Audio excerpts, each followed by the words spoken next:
la pandemia a la endemia, ese es el tema que nos atañe hoy. Bienvenidos una vez más a este espacio en el que hablamos de los hechos más importantes en Colombia. Y uno de ellos precisamente es la convivencia permanente con el coronavirus, dada la posibilidad de que se convierta en endemia. Pero antes de profundizar en este tema, le voy a dar la bienvenida a nuestros invitados. Está con nosotros hoy el doctor Fernando Ruiz Gómez, ministro de Salud. Gracias, ministro, por acompañarnos hoy en ¿De qué se habla? Hola Daniela, un saludo para ti, para todos los televidentes, para los asistentes al panel. Muchas gracias.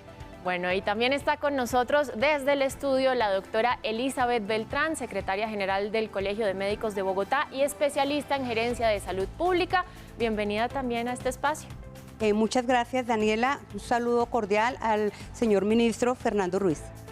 Bueno, qué bueno poder tenerlos a los dos hoy acá para hablar de este tema, pues que sigue siendo parte de nuestra realidad, el coronavirus, y por eso, señor ministro, pues quiero empezar con usted, porque usted ha sido el protagonista de los titulares en esta semana debido a los nuevos lineamientos que se toman para poder como enfrentar el coronavirus. Algunos que le vamos a mencionar a la gente acá: el aislamiento cambia, ya no será para las personas que tienen síntomas de 14 días, sino de 7 días. También no será necesario hacerse la prueba de coronavirus en caso de presentar los síntomas, y la presencialidad en las escuelas. También usted mencionaba en sus declaraciones que las personas asintomáticas no están obligadas a hacer el aislamiento.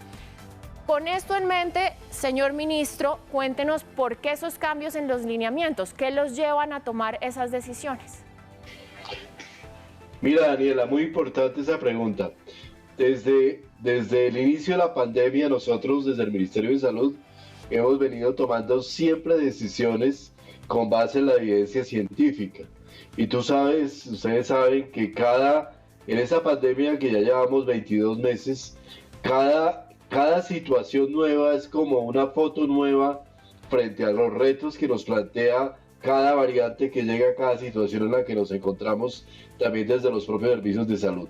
Por esa razón siempre hemos tomado las decisiones con base en el apoyo del Consejo de Expertos, que está conformado fundamentalmente por los miembros de las sociedades científicas, las sociedades de infectología, de pediatría y de neumología, de cuidado crítico, y también con el Comité Asesor Epidemiológico del Ministerio de Salud, donde hay expertos tanto del Ministerio como de fuera del Ministerio, algunos de ellos incluso internacionales.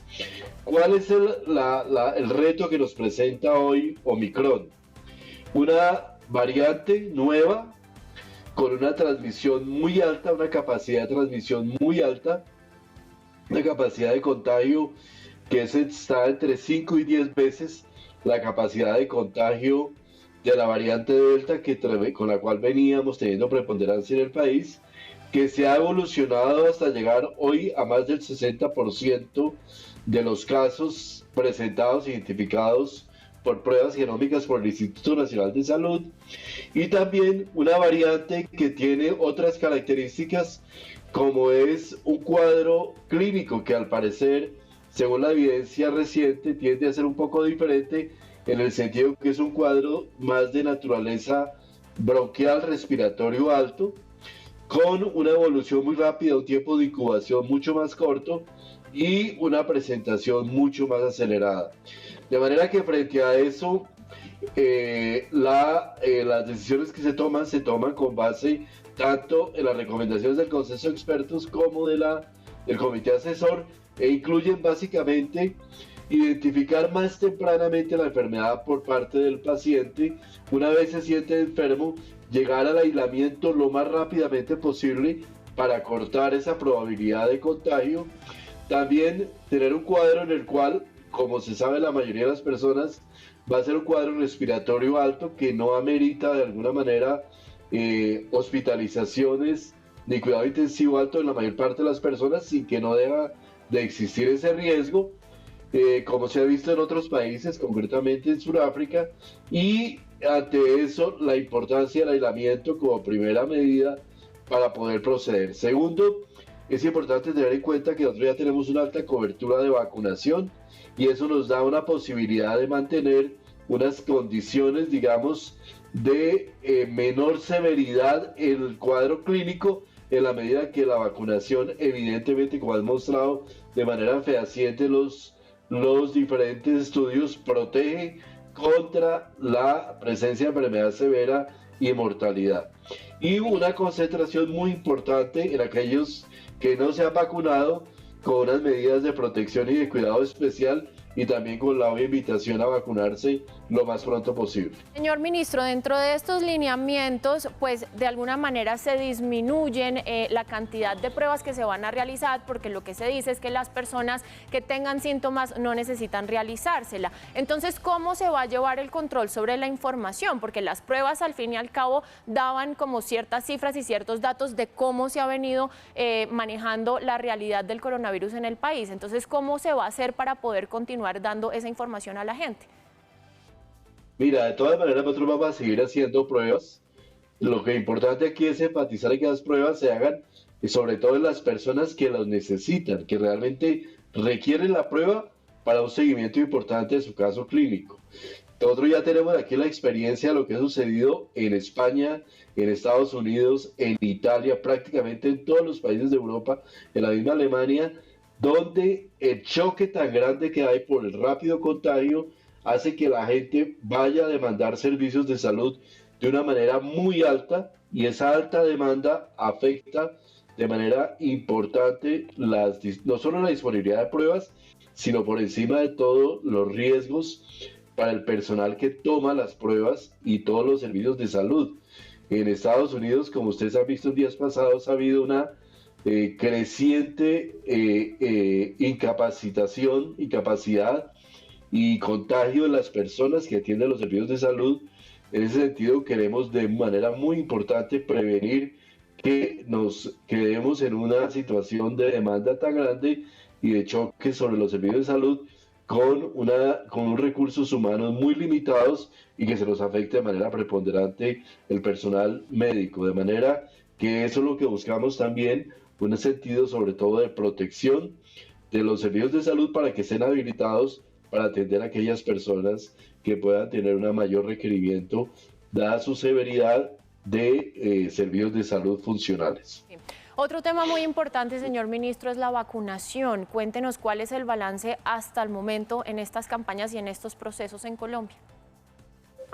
Pues mira, nosotros tenemos en este momento un 76% de personas vacunadas con una dosis, cerca de un 57% con doble dosis, y tenemos aproximadamente más de 3.600.000 personas con vacunación de refuerzo.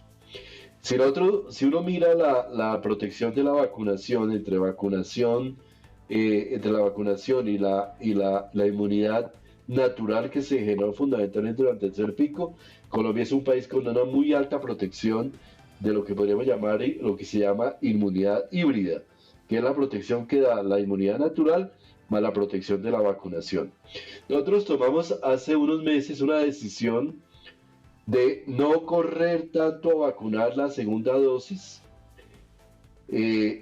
porque evidenciamos que en otros países, caso de países europeos como Alemania e Israel, al aplicar tan rápidamente la segunda dosis se generó inmediatamente un decaimiento de la inmunidad a los 6 meses, con un brote subsecuente muy fuerte de la variante Delta.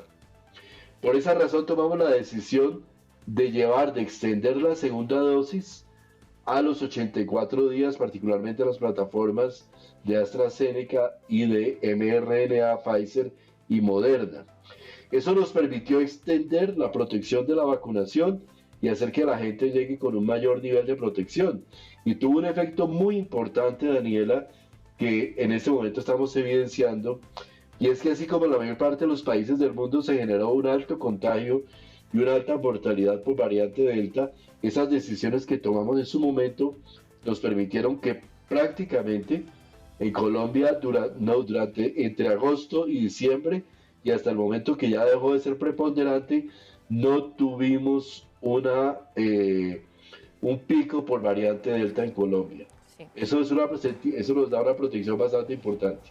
Claro, bueno, pues nosotros seguimos aquí hablando de este tema que nos concierne hoy y es también esa transición de la pandemia a la endemia y ya vamos a empezar a profundizar en cómo se diferencia una de otra para que los ciudadanos tengan una mayor claridad y cuáles son las políticas públicas que se van a ejecutar para poder empezar a manejar esta endemia. Y estamos con la doctora Elizabeth Beltrán, que escuchaba ahora también al ministro y tiene una observación sobre este tema que hemos estado manejando. Doctora, adelante.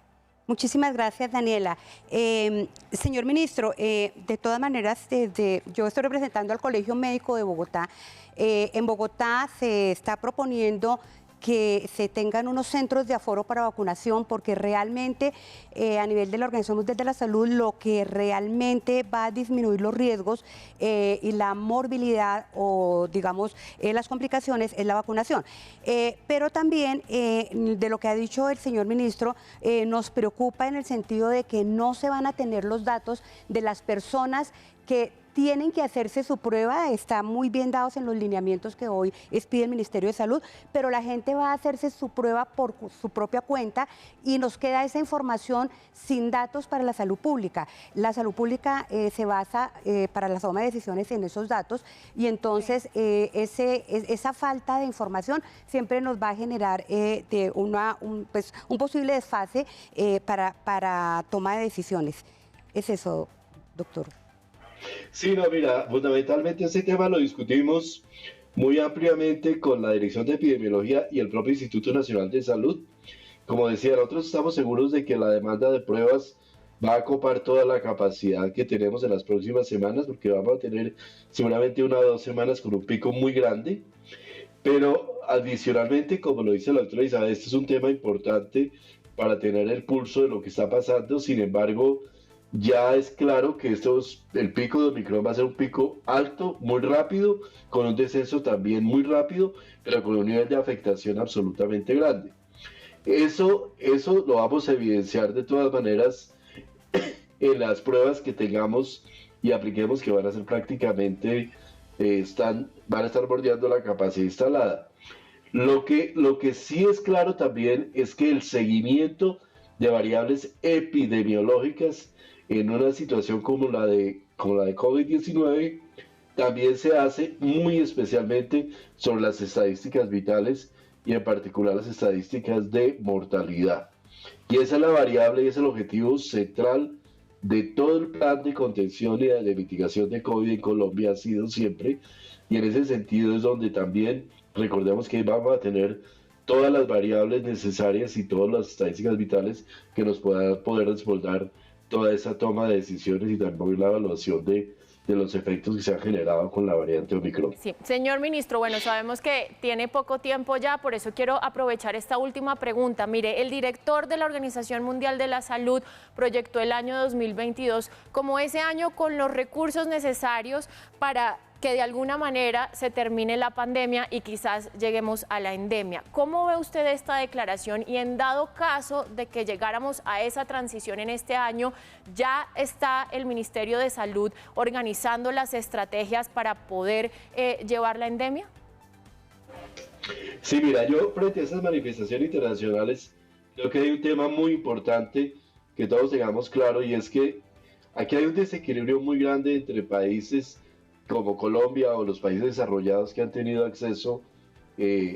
muy buen acceso a las vacunas, y otros países que desafortunadamente no lo han tenido. En aquellos lugares donde las coberturas de vacunación están muy bajas, por debajo del 30, del 40% o del 50%, son sitios donde la capacidad, la posibilidad de generación de nuevas variantes va a seguir estando a la orden del día. Por tanto, yo creo que en este año el gran esfuerzo a nivel global debe ser lograr que haya una mayor equidad en el acceso a vacunas y una mayor cobertura de vacunación a nivel global, especialmente en los países que no han podido avanzar en sus planes de vacunación. Segundo, lo que todos esperamos es que se nos genere una situación de endemia. ¿Qué es una endemia? Es una situación en la cual de manera regular el número de casos llega y se estabiliza de alguna manera en cualquier país, y esa estabilización, a pesar de que haya picos, no nos genera unos efectos tan severos, especialmente en el caso de COVID, en mortalidad.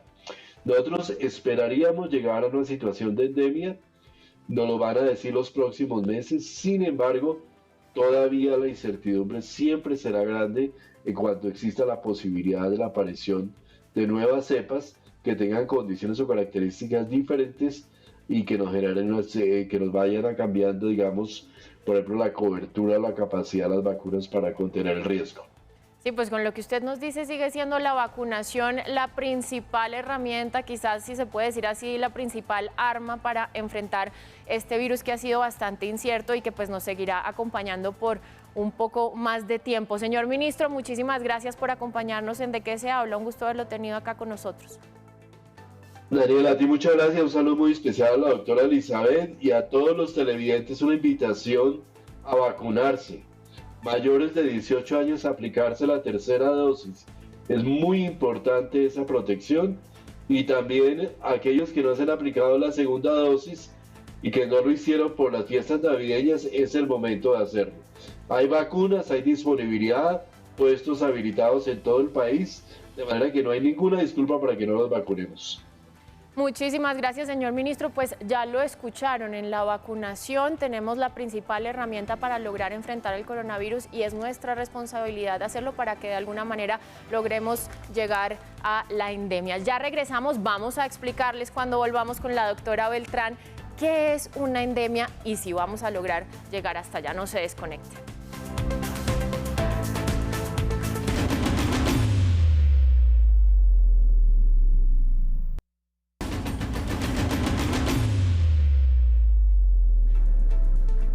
Regresamos a De Qué se habla y me acompaña aquí en el set la doctora Elizabeth Beltrán.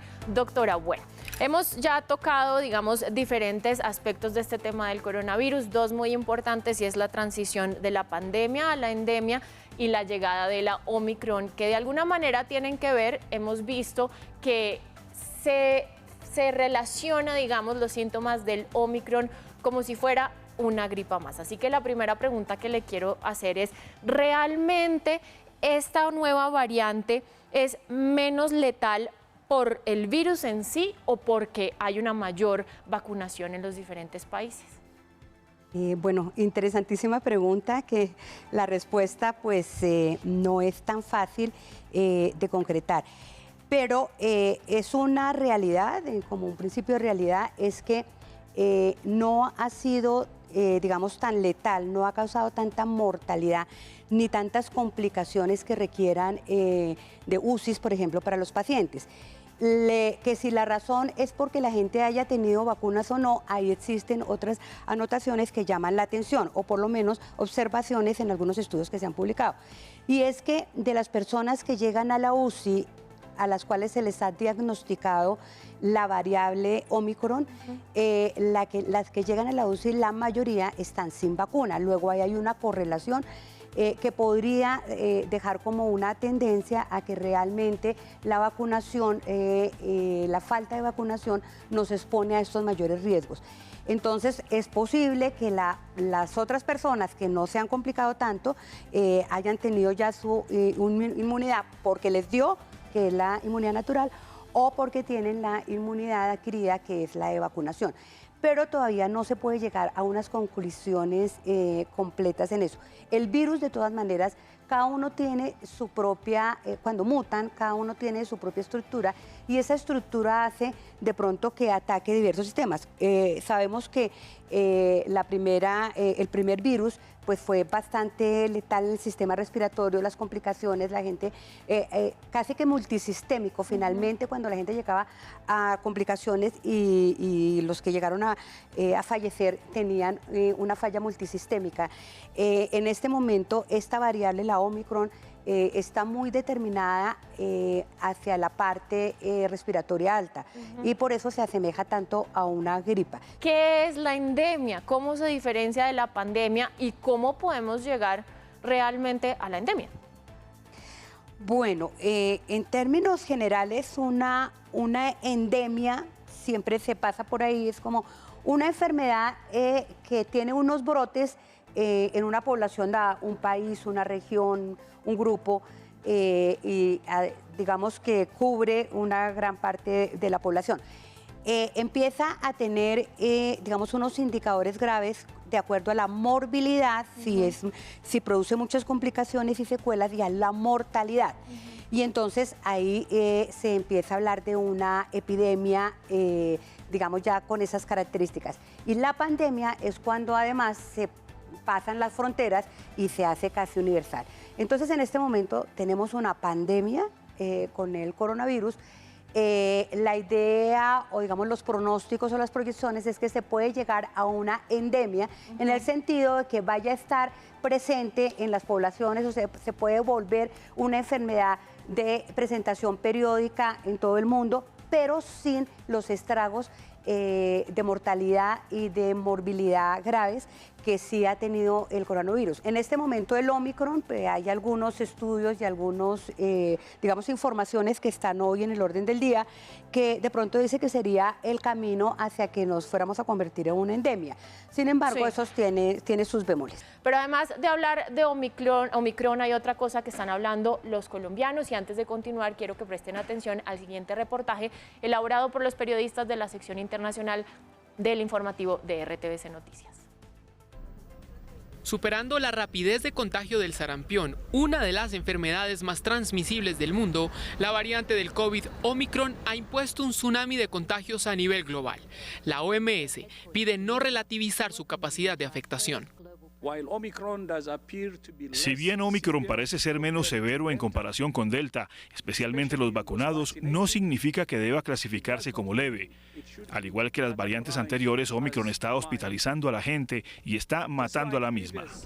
Y es que justamente Brasil, donde la nueva variante es responsable del 93.5% de los casos, reportó la que sería la primera persona en América Latina en fallecer a causa de la variante, un hombre de 68 años que contaba con 3 dosis anti-COVID. Estados Unidos, por su parte, blinda a niñas y niños mayores de 12 años del repunte de casos con el refuerzo de la vacuna de Pfizer. En Europa, a pesar de esas curvas en ascenso, países como Reino Unido, Italia y Suecia mantendrán presencialidad en los colegios, apoyándose de test semanales y bioseguridad. Y en Australia regresan algunas restricciones, en Nueva Gales del Sur, que casi roza los 40.000 nuevos casos. Con esto en mente, ¿sí vamos a lograr esa tan anhelada inmunidad de rebaño o inmunidad colectiva?